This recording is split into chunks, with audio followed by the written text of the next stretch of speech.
Hi guys, this is Kerry Tamura. Some of you know me as CT. Other of you know me as the real estate nerd here on Instagram. I wanted to give a little bit of a real estate market update for people. This is a crazy times we're living in, and I think that there may be some questions if you've been thinking about buying or selling or even renting. That I have some answers for you, some insight. So. The first thing I think that would be worthwhile to focus on is the fact that we had the market seemed to be changing in January and February. So December even we saw an uptick in sales, closed sales, I think, year over year. And year over year, in case you're not familiar, means that we're comparing December of 2019 to December of 2018, or January and February of 2020 to the numbers in January of 2019. And what we saw in January and February was a big uptick in signed contracts. And signed contracts means like that down the road, 3 months or so down the road, 2 or 3 months, you're going to see closings. In New York State, as opposed to other places like Colorado, where I used to work, there's a lot of outs for buyers in the contract. That's true, I think, in California as well. In New York State, when you get into a contract, you are locked in for closing pretty much. There's a diligence period that precedes the contract, and once you sign the contract in New York State, chances are you're closing. So unless you want to lose your deposit, which nobody wants to do. So, but that said, back to January and February this year, it was actually a very exciting time in real estate because after a couple of years of down market, particularly on the high end, we started to see the market pick up. 17%, almost 17% up in contracts signed in January and February. Now, what happened in the last couple of weeks is that a lot of that has stopped. I'm not going to say everything, but a lot of it has stopped. We just had a Corcoran sales meeting in yesterday morning, a virtual meeting, and we heard about a lot of people who have put halts, buyers who have put halts on their sales, people looking to get out of contracts that they're in, which is not easy. I heard about some 3 point something million deal where they had a 700,000 plus dollar deposit down that the buyers walked away from because they felt it was not actually going to be a good time to buy. That said, I'll just say that seems like a little bit extreme because it seems like there's a very good chance that at the end of this coronavirus lockdown period that we're in, which could be, probably a couple of months from now, there's a very good chance that things like the stock market and the real estate market will bounce back.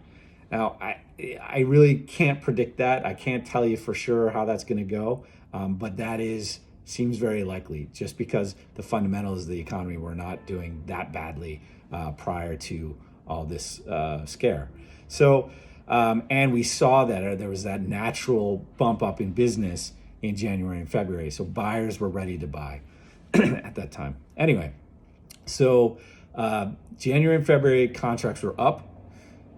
A lot of that stuff has stopped. I personally I've lost probably 3 deals in the last 2 weeks to coronavirus and stock market concerns, or at least that's what was cited.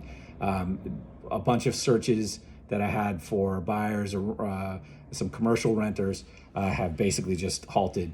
I do have some people still looking, and I'm still working on this on a daily basis. But my experience is I know not the only one of real estate agents out there. So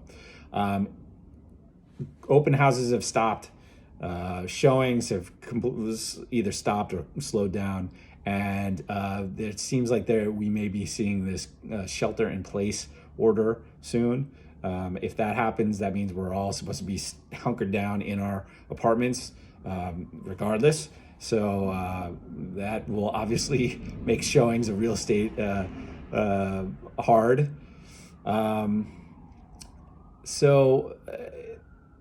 This question is like, it seemed like the market was turning around. My guess is that for the foreseeable future, at least, and the foreseeable future to me, it means the next month or two, it is going to continue to be a buyer's market. Now, good luck at getting in, to seeing the places and putting on offers and doing a closing, because closings, for example, oftentimes you have 6, 8, 10 people in a room between the buyers and sellers, lawyers, the bank, the title company, the buyers and sellers themselves.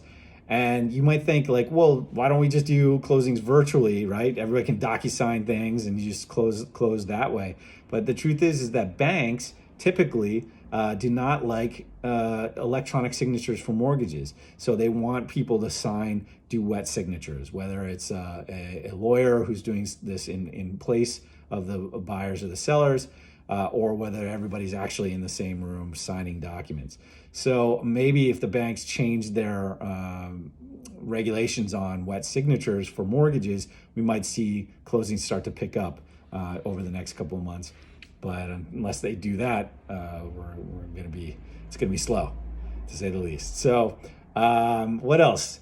I had a friend ask me about the rental market. Is the perfect time to rent, to be a renter. And the rental market has been going up in price over the last few months. Right now, you may find that there are some landlords out there that are looking at potentially having empty apartments for the next few months while we have this situation. You might be able to get in there now and get a really good deal on a rental. That I know of a landlord or two who has a vacant apartment and is kind of like, I have this feeling I'm not going to rent this place for a while. So if you're in the rental market, I'd say go for it, man. Go try and find a vacant apartment and put in a low offer and see if the landlord will take it. So yeah, that's about it. So this basically, I've been thinking since I'm coming to you from my bedroom while my wife works in the living room and our kid is asleep in her room. And I think I'm going to do some more updates like this, over the next few days and weeks, especially if we are hunkered down and in place. So feel free to ask me questions about real estate stuff, how the market is doing. I'm going to be paying very close attention to my listings and the web traffic on them. And I have the feeling that we're actually going to see a spike in web traffic to real estate listings as people are home and have the time and are on their phones or the computers, thinking about the fact that they'd rather be in a nicer apartment right now than that they're hunkered down in with their friends or loved ones. So we'll see. I will let you know if that is true. I will be paying very close attention to web traffic in real estate over the coming days. So that's it for now. I'll talk to you later. That's it. Bye. Send questions.